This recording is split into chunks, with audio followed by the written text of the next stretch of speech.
Hello दगड़िया, नमस्कार। कैसे हो? बढ़िया होंगे, स्वस्थ होंगे, मस्त होंगे। यही आशा करती हूँ आप स्वस्थ रहें, मस्त रहें। आज मैं पहाड़ जा रही हूँ शादी में ही रानी खेत कोनर पर पहुँच गई हूँ। अब मैं गढ़वाल गई हूँ शादी में। गढ़वाल की हल्दी हो रही है, वहाँ दुल्हन को ऐसे नहलाते हैं। वहाँ पहुँचे हम, वहाँ से तो फिर उसके बाद में उन्होंने नहलाया दुल्हन को। दुल्हन को नहलाने के बाद उन्होंने आरती करी। सब ने, जितने उनके बहनें थी, फैमिली वाले थे, उसमें पैसे भी रखे।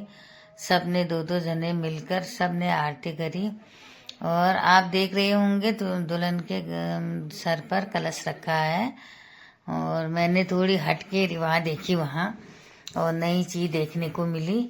फिर अब ये आंचत परख रहे हैं सब जने। आरती करने के बाद सब जितने उनके परिवार वाले हैं आंचत परख रहे हैं। ये कुमाऊं का ही रिवाज है आंचत परखने का। अब हल्दी लगाने के बाद, नहलाने के बाद कपड़े पहने दुल्हन ने, तो इसकी आरती हुई। फिर आंचल आंचत परखे इन्होंने, और फिर फोटो खिंचा रहे हैं। अब फोटो खिंचाई फोटोग्राफर ने। ये कलश में पानी है, पानी इसके इनके हाथ पर है। ये थोड़ी थोड़ी करके गिर रहे हैं। और मैंने यहाँ ऐसे देखा।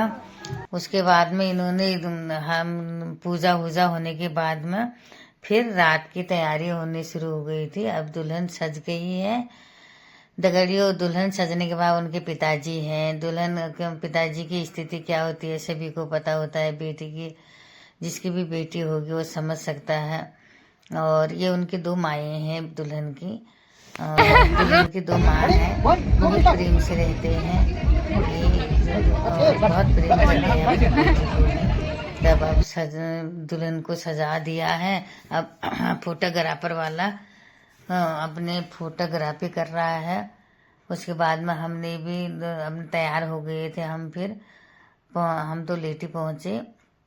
रात महिला संगीत के लिए तैयार हो गए। उस समय ये शूटिंग हो रही है यहाँ पर। अब फोटो के होने के बाद हम हॉल में चले गए हैं। यहाँ महिला संगीत